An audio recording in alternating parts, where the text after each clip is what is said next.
Hello friends, இன்றைக்கி நம்ம வீடியோவில் செல்ஃப் இண்டக்ஷன் பற்றி தான் பார்க்க போகிறோம். ஃபஸ்ட்டு செல்ஃப் இண்டக்ஷனோட டெஃபினேஷனை பார்த்துடலாம். டெஃபினேஷன் என்னென்னா, self induction is the property of a current carrying coil that resist or opposes the change of current flowing through it. என்ன ஃப்ரெண்ட்ஸ், ஒன்றுமே புரியல, புரியுற மாதிரி சொல்கிறேன், ஃபுல்லாக வீடியோ பாருங்கள். செல்ஃப் இண்டக்ஷனை பற்றி நமக்கு தெரியணும்னா முதல்ல நமக்கு ஃபாரடேஸ் லா அண்ட் லென்ஸ் லாவை பற்றி தெரியணும். ஸோ அதை பற்றி உங்களுக்கு தெரியலனா அதை பற்றி இந்த வீடியோட டிஸ்கிரிப்ஷனில் போட்டிருக்கேன். ஸோ அதை பார்த்துட்டு வாங்க. இப்போ நம்ம செல்ஃப் இண்டக்ஷனை பற்றி பார்ப்போம். ஃபஸ்ட்டு நம்ம ஒரு எலக்ட்ரிக்கல் சர்க்யூட் எடுத்துப்போம். அந்த சர்க்யூட்டில் பார்த்தீங்கன்னா ஒரு பல்பு, ஒரு பேட்ரி அண்ட் ஸ்விட்ச் கனெக்ட் பண்ணுற மாதிரி வச்சுப்போம். இப்போ நம்ம ஸ்விட்ச் ஆன் பண்ணால் அந்த சர்க்யூட்குள்ளே கரண்ட் ஃப்ளோ ஆகி பல்பு க்ளோ ஆகும்.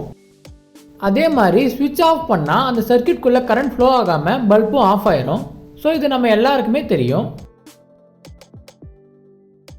இப்போ நம்ம ஒரு மெட்டாலிக் காயிலை பார்த்தீங்கன்னா இந்த சர்க்யூட்குள்ளே கனெக்ட் பண்ணுவோம். மெட்டாலிக் காயில்னு என்னென்னு பார்த்தீங்கன்னா ஒரு காப்பர் மெட்டலில் இந்த மாதிரி டர்னாக இருக்கிறது தான் பார்த்தீங்கன்னா மெட்டாலிக் காயில்னு சொல்லுவோம். ஸோ இதை பார்த்தீங்கன்னா இந்த சர்க்யூட்டில் கனெக்ட் பண்ணிடுவோம். இப்போ நம்ம ஸ்விட்ச் ஆன் பண்ணுவோம்.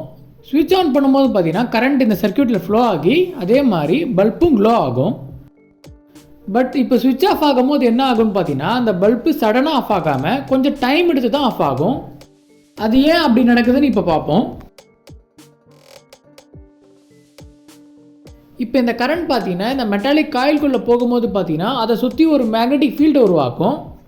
இந்த மேக்னெட்டிக் ஃபீல்டு பார்த்தீங்கன்னா நம்ம கரண்ட் அதிகப்படுத்தோம்னா மேக்னெட்டிக் ஃபீல்டும் அதிகமாகும். அதே மாதிரி கரண்ட்டை கம்மி பண்ணோன்னா மேக்னெட்டிக் ஃபீல்டும் கம்மியாகும்.